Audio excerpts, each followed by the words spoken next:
Wednesday, November 15, 1944. In prisoner of war camps scattered across Britain and the United States, captured German generals sat far from the front lines, replaying the battles that had brought them there. World War II was still raging, yet for these officers, the war had become a matter of reflection rather than command.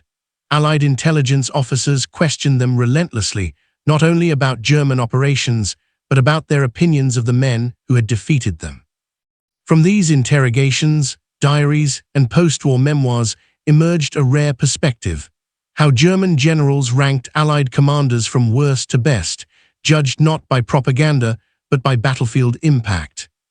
German officers approached these evaluations with a professional detachment shaped by Prussian military tradition. They were trained to respect competence, even in enemies, and to criticize weakness without sentiment. World War II had forced them to confront Allied commanders under conditions of total war, leaving behind a record of grudging admiration, sharp disdain, and careful hierarchy. At the bottom of many German rankings were Allied commanders perceived as politically appointed or operationally passive. These officers were criticized not for lack of courage, but for caution that Germans believed squandered opportunity. In World War II, hesitation could be fatal, and German generals judged their opponents accordingly. Several German accounts singled out early Allied commanders in North Africa who struggled to coordinate armor, infantry, and air power. Before Allied learning curves steepened, German officers found these opponents predictable and slow to adapt. World War II exposed weaknesses brutally, and German generals remembered those early encounters clearly. British commanders of the pre-El Alamein period often received harsh assessments. Germans described them as methodical to the point of rigidity, bound by doctrine, and reluctant to exploit success. From the German perspective, World War II demanded flexibility above all else, and commanders who lacked it were ranked poorly. American commanders arriving in 1942 were initially dismissed as inexperienced. German generals noted their enthusiasm but criticized their tactical naivety. Early American units, in German eyes, relied heavily on firepower to compensate for lack of battlefield judgment. World War II, however, would rapidly alter this assessment. As the war progressed, German opinions shifted. Commanders who learned quickly rose in German estimation, while those who repeated mistakes fell further. This dynamic ranking reflected how World War II rewarded adaptation more than pedigree. Among the lower middle tier were Allied commanders who followed orders competently but without initiative. German officers described them as efficient administrators rather than battlefield leaders. In World War II, such figures maintained pressure but rarely surprised the enemy. German generals reserved particular criticism for commanders they believed allowed logistics or caution to override opportunity. They understood logistical constraints intimately, yet believed decisive leaders found ways around them. World War II, in their view, was won by those who bent systems without breaking them. Moving upward in German rankings were commanders respected for professionalism but criticized for predictability. These leaders planned carefully, coordinated effectively, and avoided disaster, yet rarely delivered sudden blows. Germans considered them solid but uninspiring, the kind of opponents one could plan against. British General Harold Alexander often occupied this middle tier. German officers acknowledged his calm leadership and strategic coordination, but saw him as dependent on subordinates for operational brilliance. In World War II, such delegation could be strength or weakness, depending on context. Some German generals placed Bernard Montgomery slightly above average, though opinions varied sharply.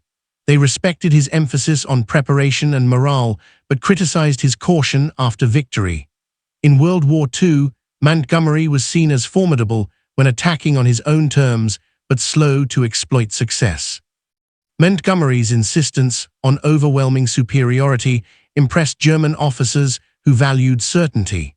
However, they believed this approach allowed German forces time to withdraw in order.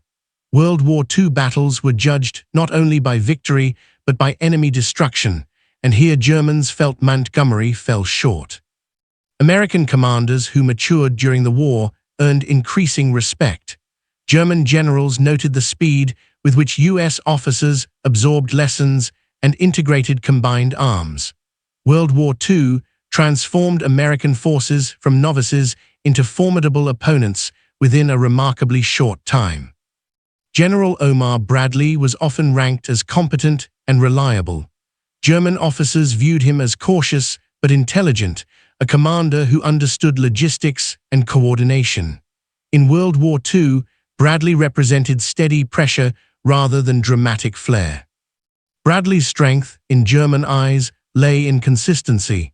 He rarely exposed his forces to unnecessary risk and maintained cohesion across large formations. World War II required such steadiness, even if it lacked spectacle. Higher still were commanders recognized for operational creativity. These leaders disrupted German planning, forced rapid adaptation, and exploited weaknesses. German generals respected opponents who imposed uncertainty, a critical factor in World War II. British air-ground coordination under commanders like Arthur Tedder earned praise. Germans acknowledged that Allied air superiority, effectively integrated, altered the battlefield fundamentally. World War II was as much an air war as a ground war, and commanders who grasped this ranked higher. At the upper tier stood Allied commanders who combined speed, aggression, and coordination. German generals consistently named these figures as their most dangerous opponents. World War II, they believed, was decided by such men. George S. Patton ranked near the top in German assessments. They described him as aggressive, unpredictable, and relentless. German officers feared his rapid exploitation and willingness to accept risk. World War II rewarded this style when backed by resources, and Patton embodied it. German generals admired Patton's understanding of tempo. He attacked before defenses could solidify and pursued relentlessly. In World War II, this ability to deny the enemy recovery time was decisive, elevating Patton's reputation. Yet even Patton faced criticism. Germans noted his dependence on fuel and supply, vulnerabilities they sought to exploit. World War II demonstrated that even the most aggressive commanders were constrained by logistics. Dwight D. Eisenhower occupied a unique place in German rankings. As Supreme Commander, he was judged less on tactics than on coalition management. German generals acknowledged that coordinating diverse Allied forces was itself a formidable achievement in World War II. Some Germans underestimated Eisenhower early, mistaking his diplomatic style for weakness. Over time, many revised their views, recognizing that his ability to maintain pressure across multiple fronts limited German options. World War II favored such strategic coherence. At the very top of German rankings were commanders who consistently disrupted German plans and adapted faster than they could respond. These leaders forced Germany into reactive positions, eroding initiative. World War II punished armies' denied initiative. Among these, Soviet commanders were often discussed separately, but within the Western Allies, figures who mastered combined arms and logistics earned the highest respect. German generals emphasized that modern war rewarded systems as much as individuals. German assessments were shaped by defeat, but not wholly distorted by it. Many officers took pride in honest evaluation, believing World War II demanded professional reflection rather than excuses. Their rankings reflected this ethos. The context of capture influenced opinions as well. Officers interrogated soon after defeat expressed bitterness, while later memoirs showed greater balance. World War II memory evolved with distance. German generals often contrasted Allied commanders with their own leadership failures. They noted that Allied flexibility contrasted sharply with German rigidity imposed from above. World War II, in their view, exposed systemic weaknesses beyond individual talent. They also acknowledged the impact of Allied material superiority. Commanders who leveraged overwhelming resources effectively earned respect. World War II was industrial war, and leadership included managing abundance wisely. Worst-ranked commanders, in German eyes, were those who failed to learn. Repetition of errors signaled incompetence. World War II's unforgiving pace magnified such shortcomings. Mid-ranked commanders maintained pressure but rarely surprised. They were respected but not feared. World War II demanded fear as much as respect to break enemy resistance.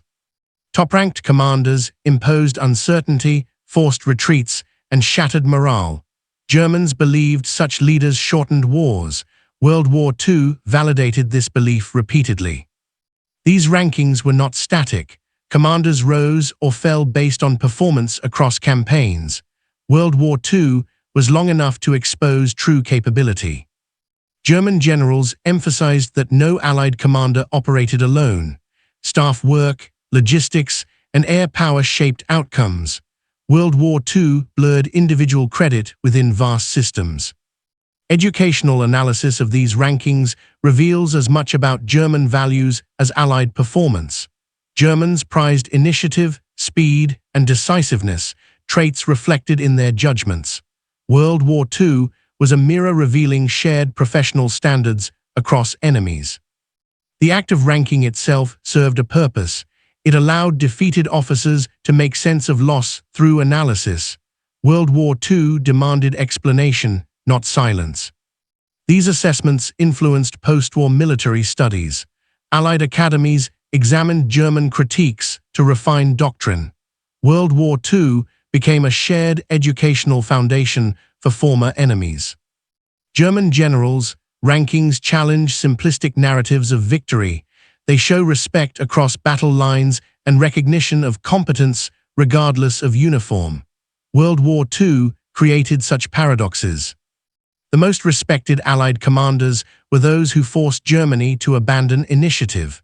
Once initiative was lost, German generals believed defeat became inevitable. World War II confirmed this harsh truth. Worst-ranked commanders delayed defeat but did not alter its course. Best-ranked commanders accelerated it.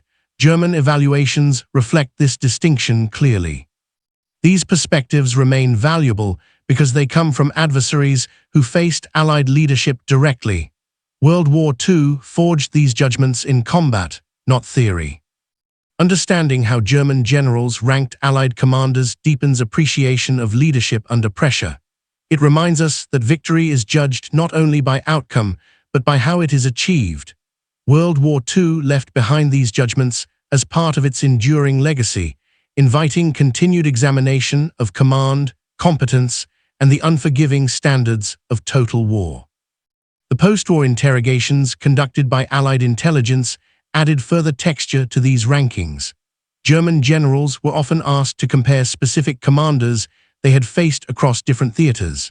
Their answers revealed that World War II blurred national stereotypes over time, replacing early assumptions with assessments grounded in repeated contact and observed behavior under pressure. Many German officers admitted that their initial disdain for American commanders faded rapidly after 1943. The speed with which U.S. formations absorbed losses, corrected errors, and returned with improved tactics impressed them deeply. World War II, in this sense, became a classroom where adaptation determined survival, and German generals ranked learning ability as highly as raw talent. British command culture drew more mixed evaluations. Germans respected British discipline and staff work, but criticized what they perceived as excessive deference to procedure. In World War II, rigid planning could provide stability, yet it also risked predictability. Commanders who failed to surprise the enemy tended to plateau in German rankings. Air power increasingly shaped these judgments. German generals emphasized that Allied commanders who understood and exploited air superiority altered the character of battle. World War II evolved into a conflict where ground operations could not be separated from control of the skies, and leaders who integrated air support effectively were ranked higher. The Normandy campaign became a focal point in German assessments. They noted that Allied deception operations and logistical buildup demonstrated strategic sophistication.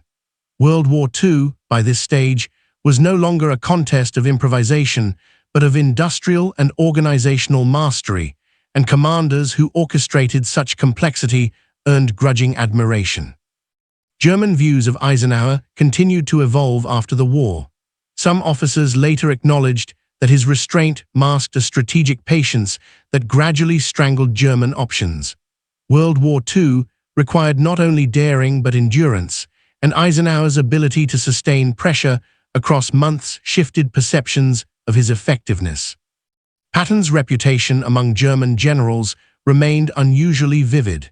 Even those who criticized his recklessness admitted that his presence altered German planning. World War II commanders feared uncertainty, and Patton injected it consistently, forcing Germans to allocate reserves defensively rather than offensively. German officers contrasted Patton with Bradley to illustrate different leadership styles. Bradley was seen as methodical and reliable, Patton as disruptive and aggressive. World War II accommodated both types, but Germans ranked higher those who forced them into reactive positions. Montgomery's post-war reputation among German generals remained contentious. Some argued that his caution saved lives, while others believed it allowed German forces to escape destruction. World War II forced such trade-offs constantly, and German rankings reflected their own preference for decisive annihilation over measured advance. The Eastern Front influenced these evaluations indirectly. German generals who had fought the Red Army often compared Western Allied commanders to Soviet counterparts. World War II highlighted stark contrasts in doctrine and tolerance for loss, shaping how Germans judged effectiveness versus cost. German memoirs written in the 1950s and 1960s reveal increasing candor. With time, bitterness softened into analysis. World War II became a subject of professional reflection rather than personal grievance, lending greater credibility to later rankings. These assessments also exposed German self-criticism. Many officers acknowledged that Allied commanders benefited from greater freedom of action than their own, constrained by rigid directives from Berlin. World War II revealed how centralized interference degraded German operational effectiveness. The act of ranking Allied commanders allowed German generals to reaffirm their own professional identity. By judging opponents objectively, they preserved a sense of military honor despite defeat. World War II thus produced a strange continuity of respect across former enemy lines. Allied commanders took note of these evaluations. Western military institutions studied German critiques to refine doctrine, particularly regarding initiative and tempo. World War II became a shared reference point for professional soldiers regardless of nationality. German generals often emphasized that leadership could not be separated from resources. Commanders who harnessed industrial capacity and logistics effectively ranked higher than those who relied on brilliance alone. World War II, as total war, elevated administrators alongside tacticians. Worst-ranked commanders, in German opinion, were those overwhelmed by complexity. They failed to coordinate arms, manage supply, or anticipate enemy adaptation. World War II punished such failures quickly and without mercy. Mid-ranked commanders stabilized fronts but did not transform them. They were competent custodians of strength rather than engines of change. World War II required both, but Germans reserved their highest respect for those who changed conditions irreversibly. Top-ranked commanders imposed dilemmas faster than German systems could respond. They exploited intelligence, logistics, and tempo simultaneously. World War II's decisive moments often belonged to such figures. These rankings were never unanimous. Individual experiences shaped opinions, and different theaters produced different judgments. World War II's vastness ensured that no single narrative could encompass all perspectives. The German habit of ranking also reflected a desire to extract lessons from defeat. By identifying superior opponents, they sought explanations that preserved rationality in loss. World War II demanded meaning as much as memory. As decades passed, Historians cross-referenced German evaluations with Allied records. Points of convergence strengthened confidence in certain judgments, while discrepancies revealed bias or limited perspective. World War II scholarship benefited from this comparative approach. The value of these rankings lies less in their precision than in their insight. They show what German professionals feared, respected, and misunderstood. World War II exposed these perceptions under the harshest conditions. Understanding how German generals ranked Allied commanders reminds us that victory was not accidental. It emerged from leadership capable of learning, coordinating, and sustaining pressure. World War II ended not because Germany lacked brave soldiers, but because Allied command systems outperformed theirs. These assessments continue to invite examination because they come from those who faced defeat directly. World War II forged these judgments through experience, leaving behind a layered portrait of command seen through enemy eyes. The postwar Bundeswehr studies further extended these reflections, drawing on former Wehrmacht officers who revisited their wartime experiences under academic supervision. In these analyses, German generals emphasized that World War II forced them to confront the limits of traditional operational brilliance when faced with coalition warfare executed at scale. Several German officers noted that Allied commanders improved faster than expected because they tolerated criticism within their command structures. Mistakes were identified, corrected, and disseminated rapidly. World War II rewarded organizations that institutionalized learning rather than punishing failure reflexively. German generals frequently contrasted this with their own system, where deviation from orders carried severe consequences. They observed that Allied commanders encouraged initiative at lower levels, allowing adaptation on the battlefield. World War II thus revealed how decentralized decision-making could outperform rigid control. The North African campaign loomed large in early German rankings. Commanders like Rommel evaluated Allied leaders initially through this lens, often underrating them. As World War II progressed into Italy and Western Europe, those early judgments were revised, sometimes dramatically. Italian terrain shaped German assessments of Allied leadership under constraint.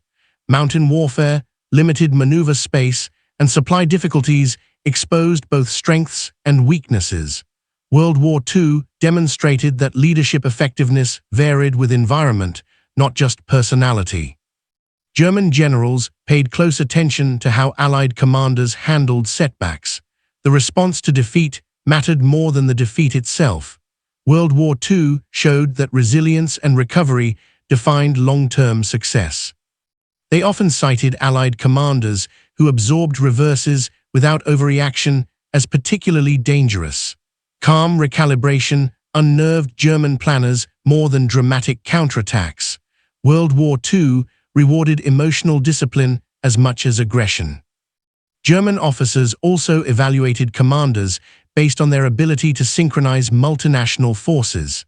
Language barriers, differing doctrines, and political pressures complicated operations. World War II elevated commanders who managed coalition friction without losing momentum. Supply management repeatedly appeared in German critiques. They admired Allied commanders who treated logistics as a weapon rather than a limitation. World War II turned fuel, ammunition, and transport into decisive instruments of command. In discussions of worst-ranked commanders, German generals emphasized those who relied excessively on firepower without maneuver. Predictable bombardments allowed German units to disengage and regroup. World War II punished repetition and rewarded variation. Mid-level commanders were often described as dependable but uninspiring. They maintained pressure but failed to exploit opportunities. World War II required such steadiness, yet it rarely produced decisive results on its own. German assessments of naval and air commanders also influenced ground rankings. Leaders who coordinated effectively across domains earned higher respect. World War II blurred traditional boundaries between services, reshaping how command effectiveness was measured. Some German generals acknowledged personal bias in their evaluations. Commanders who defeated them decisively were sometimes ranked higher out of professional respect. World War II forced acknowledgement of superiority through experience rather than theory. The psychological impact of Allied commanders mattered greatly. Germans feared unpredictability, especially when combined with overwhelming resources. World War II amplified the effects of uncertainty on already strained defenses. As Allied armies approached Germany itself, German rankings shifted again. Commanders who sustained pressure without collapsing into vengeance were noted for restraint. World War II tested not only military skill but moral discipline. German generals also reflected on propaganda and perception. Allied commanders who controlled the narrative influenced morale on both sides. World War II demonstrated that information was as potent as artillery. In post-war seminars, German officers emphasized that Allied command success stemmed from collective competence rather than singular genius. World War II undermined myths of the lone battlefield savior. These reflections influenced NATO doctrine during the Cold War. Lessons extracted from World War II rankings informed training, emphasizing flexibility and coalition coordination. German generals ultimately concluded that Allied commanders succeeded because they aligned strategy, resources, and political objectives more effectively. World War II punished disconnection between these elements. The act of ranking thus evolved into a broader inquiry about modern warfare. Leadership was no longer defined solely by battlefield audacity, but by system management. World War II accelerated this transformation. As archives opened, historians refined these assessments, comparing German testimony with operational records. Areas of agreement reinforced the credibility of certain rankings. World War II scholarship matured through such triangulation. The enduring fascination with German evaluations lies in their candor. Stripped of wartime propaganda, they reveal how enemies measured each other professionally. World War II created a shared language of military judgment. These perspectives continue to shape how Allied commanders are taught today. Their effectiveness is understood not just through victory, but through the respect of their adversaries. World War II left behind this dialogue as part of its intellectual legacy. By examining how German generals ranked Allied commanders, we gain insight into what truly mattered in modern war. Adaptation, coordination, and sustained pressure outweighed flair alone. World War II confirmed that leadership was as much about managing complexity as commanding courage.